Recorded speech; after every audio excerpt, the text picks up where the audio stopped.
하나님께 문제가 생겼습니다. 왜냐하면 공의롭고 사랑이 많으신 하나님은 죄는 미워하시되 죄인은 사랑하시기 때문입니다. 인간 편에서 볼 때 하나님이 딜레마에 빠지신 것입니다. 인간들의 죄를 용서할 수는 없지만 그들을 사랑하시는 것입니다. 해결 방도를 찾던 하나님은 드디어 그 아들 예수 그리스도를 이 땅에 보내셨습니다. 하나님의 해결책은 인간이 갖고 있는 세 가지 어려움을 푸는 것이었습니다. 첫째, 하나님이 계심을 알려주어야 하고, 둘째, 구원받을 길을 만들어 주어야 하며, 셋째, 의심을 풀 수 있는 확실한 증거를 주셔야 하는 것입니다. 하나님은 그 세 문제를 다 푸셨습니다. 하나님은 우리에게 자신을 알려주기로 결정하셨습니다. 먼저 이스라엘이라는 한 족속을 통하여 하나님이 존재함을 알려주셨습니다. 또한 하나님은 우리 모든 인류를 위해 길을 만들어 주셨습니다. 죄로 인해 형벌을 받아야 할 인간들을 위해 예수님이 대신 십자가에서 형벌을 받고 죽으심으로써 용서받을 수 있는 길을 만들어 주셨습니다.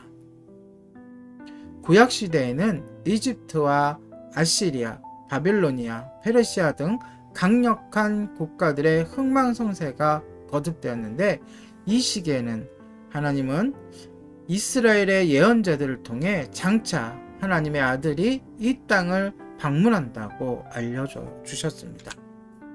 이는 도저히 믿기 어려운 꿈과 같은 이야기였습니다. 그분이 올 때에는 이스라엘의 베들레헴에서 태어날 것이다.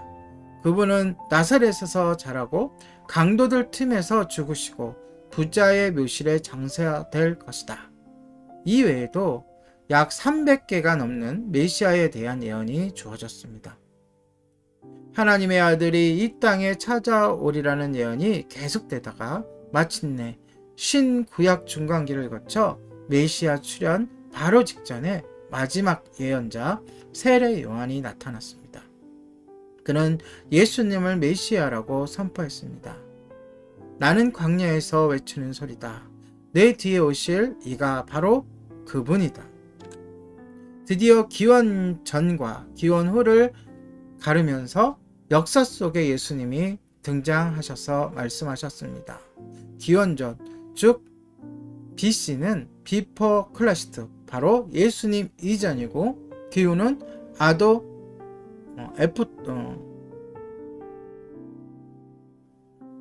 죄송합니다. 기억이 안 납니다. 애니데우스, 그러니까 하나님의 예수님의 이후라는 것입니다. 바로 예수님이 등장하셔서 내가 바로 하나님의 아들이다 라고 선포하셨습니다.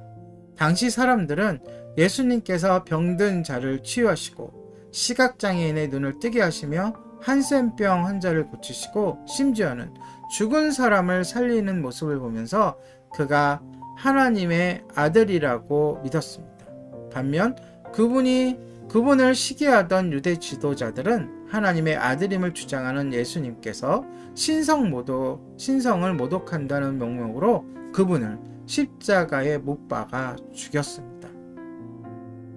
기독교의 예수님이 하나님의 아들이라는 개념을 좀 더 자세히 살펴보도록 하겠습니다.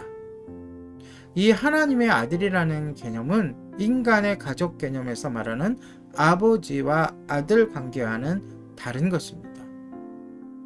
자신이 하나님의 아들이라는 것은 곧 자신이 하나님이라는 뜻입니다. 쉬운 이해를 위해 예를 들자면, 여러분, 말의 새끼를 뭐라 그러죠? 망아지라고 그러죠.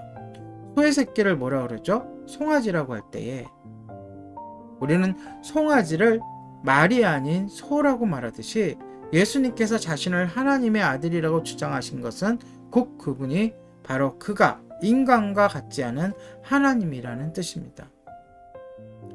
이 말이 사실이라면 예수님을 세계 4대 성인 중에 한 분으로 인정하기는 곤란해집니다.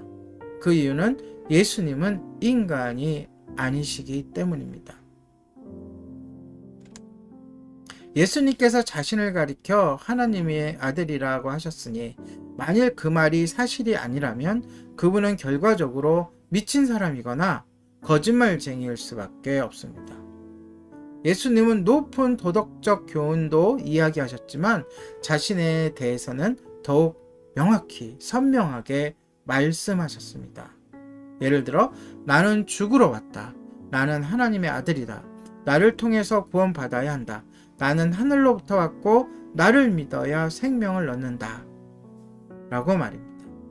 그렇다면 우리는 예수님을 둘 중에 하나로 보아야 합니다. 그분은 진정 하나님의 아들일까요? 아니면 거짓말쟁이일까요? 이에 대해서는 내일 심도 있게 나누어 보도록 하겠습니다. 오늘의 예림 단장 칼럼이었습니다.